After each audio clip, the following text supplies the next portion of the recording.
আসসালামু আলাইকুম। সম্মানিত সুরী, ট্রাভেল যারা করেন, বিশেষ করে ইউরোপ, আমেরিকা, অস্ট্রেলিয়া যেতে চান, তাদের জন্য সবচেয়ে বড় সুসংবাদ হলো, আগে যে সমস্ত ভিসা দিল্লি বেসড হইতো, যে সমস্ত ভিসা ইন্ডিয়া থেকে হতো, সেই ভিসাগুলো, ভিসা সেন্টারগুলো বাংলাদেশে চলে আসতেছে। তো এই ব্যাপারে যথারীতি ফরিদ সাহেব আছে।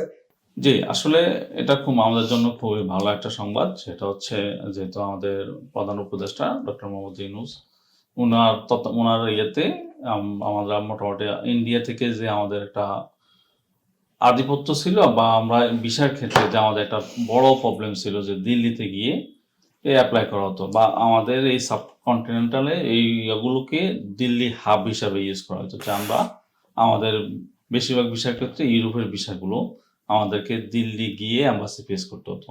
আর ওখানে একটা বড় প্রবলেম ছিল যে আমাকে ডাবল এন্ট্রি ভিসা করে দিল্লি যেতে হতো। তো এটার ক্ষেত্রে দেখলাম যে আমরা এমনও লোক পাইছি যে প্রায় ডাবল এন্ট্রি ভিসা করতে 50 থেকে 1 লাখ টাকা খরচ করতে হতো।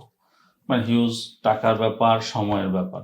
তো এটার একটা উত্তরণ এই মুহূর্তে হওয়ার পসিবিলিটি তৈরি হয়েছে যে বেশিরভাগ এম্বাসিগুলো তাদের বিএফএস এর মাধ্যমে তারা ঢাকাতেই তাদের হচ্ছে ভিসা নিয়ে আমাদের বাংলাদেশিদের জন্য ঢাকাতেই তারা অ্যাপ্লিকেশনগুলো রিসিভ করবে। অলরেডি আমরা দেখলাম যে আমরা নেটে আমরা পাইছি যে ক্রোয়েশিয়ার ওয়ার্ক পারমিটগুলো এগুলো অলরেডি নিচ্ছে আপনার হচ্ছে বিএফএস। তারা অ্যাপয়েন্টমেন্ট দিয়ে এখানে এই ওয়ার্ক পারমিটের অ্যাপ্লিকেশনগুলো নিচ্ছে এবং হচ্ছে সুইডেন, অস্ট্রেলিয়া, ডেনমার্ক এগুলো ওয়ার্ক পারমিটগুলো তারা এখানে নেওয়া শুরু করতেছে। তো ওভারঅল আস্তে আস্তে সবগুলোই এই আপনার ঢাকা বিএফএস এ চলে আসবে। তার মানে একটা বড় বিষয় হলো আমাদের লিডার ডক্টর মোহাম্মদ ইউনূস, তিনি চমৎকার একজন ব্যক্তিত্ব। তিনি আসার সাথে সাথে ইউরোপের বিভিন্ন দেশ বাংলাদেশে আসছে। আরেকটি বিষয় হলো বাংলাদেশের সাথে ইন্ডিয়ার যে মানে অপতথ্য নিয়ে, মানে কতগুলো মিথ্যা তথ্যের উপর যে সম্পর্ক দিনের পর দিন খারাপ হচ্ছে, এটা একদিক থেকে বাংলাদেশিদের জন্য মানে সুখবর দিচ্ছে। কেন? এই ভিসা সেন্টারগুলো বাংলাদেশে চলে আসতেছে। So it's a good news. আমরা মনে হয় নাও উই ক্যান সেলিব্রেট, এক কথায়। আর এরকম দুই একটা এম্বাসির নাম যেমন ক্রোয়েশিয়া বললেন, যেমন আরো অধিকাংশ এম্বাসি আপনারা খোঁজ রাখেন, হয় চলে আসছে, না হলে চলে আসবে।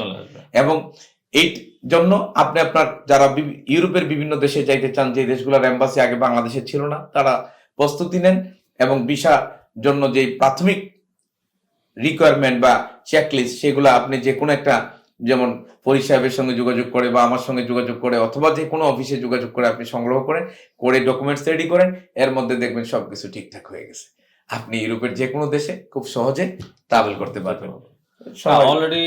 অলরেডি অনেকগুলো দেশ আপনার হচ্ছে আমাদের দেশ থেকে ওয়ার্কার নেওয়ার জন্য আগ্রহ প্রকাশ করতেছে, যেটা আমরা রিসেন্টলি একটা নিউজও দেখলাম, যেটা আমাদের প্রধান উপদেষ্টার ইয়েতে এই ক্রোয়েশিয়াটাই বেশি ইয়ে করতেছে। ক্রোয়েশিয়া, পোল্যান্ড, এগুলা আগে পোল্যান্ড আগেও ছিল, ক্রোয়েশিয়া আগেও ছিল, কিন্তু এটা পরিমাণে অনেক কম ছিল। এখন রিসেন্টলি আশা করি এটা বাড়বে। তবে হচ্ছে কি আমাদের দেশের মানে যারা কাজের জন্য যাচ্ছে এদের একটা নেগেটিভ সাইডও আছে, যে হচ্ছে মানে মনে করেন ক্রোয়েশিয়া তুলনামূলক একটু একটু অর্থনৈতিকভাবে একটু দুর্বল দেশ। তো এটা নেগেটিভ সাইড হচ্ছে যারা যায় তারা কিন্তু ওখানে থাকে না। তো এটার পরবর্তীতে যে এমপ্লয়ারটা সে নিচ্ছে সে তো হচ্ছে তার একটা কাজের জন্যই নিচ্ছে। সে আমরা এমনও পাইছি যে মানে টোটাল একটা টিম গেছে, তারা উইদিন 3 days এর মধ্যে সব চলে গেছে, ইটালি ঢুকে গেছে বা অন্য দেশে ট্রান্সফার হয়ে গেছে। তো এটা হচ্ছে নেক্সট যারা আসবে তাদের জন্য আসলে এটা খুব খারাপ একটা দিক, বা অন্য এমপ্লয়ার সে কিন্তু নিতে চাইবে না। তা আমাদের একটা রিকোয়েস্ট হলো যে যে দেশে থাকবেন সেই দেশেই যাওয়ার চেষ্টা করেন। আর যদি পালাইতে হয় ওয়ার্ক বিষয়ে যেয়ে পালানো যাবে না, অন্য বিষয়ে যেয়ে পালানো। ওয়ার্ক বিষয়ে পালানো যাবে না, ঠিক ব্যাপারটা এরকম না, মানে নৈতিকভাবে উচিত না।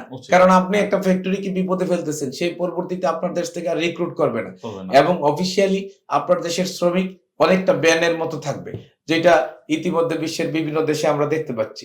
সুতরাং প্লিজ, যদি আপনাকে চেঞ্জ করতে হয় একটা নির্দিষ্ট সময়, 6 মাস থাকেন, 6 মাস পরে চেঞ্জ করেন, 1 বছর পরে করেন, 2 বছর পরে করেন, তখন তো আর কোনো বাইন্ডিংস নাই। আর তখন ইউরোপের বিষয়ে আপনার পাসপোর্টে ইতিমধ্যে হয়ে আছে, আপনার পাসপোর্টটা দামি হয়ে গেছে। সুতরাং এই বিষয়গুলো লক্ষ্য রাখবো। আর সকল কিছুর মাঝেই আল্লাহ সুবহানাহু ওয়া তাআলা কল্যাণ নিহিত রাখছে, এটা আমরা বিশ্বাস করব ইনশাআল্লাহ। আমি মনে করি আমাদের প্রত্যেকের ব্যক্তি জীবন সুন্দর হবে। আর ভিডিওটি শেয়ার করে অন্যদেরকে জানার সুযোগ করে দেন। দেখা হবে বিজয়ের মঞ্চে। আল্লাহ হাফেজ।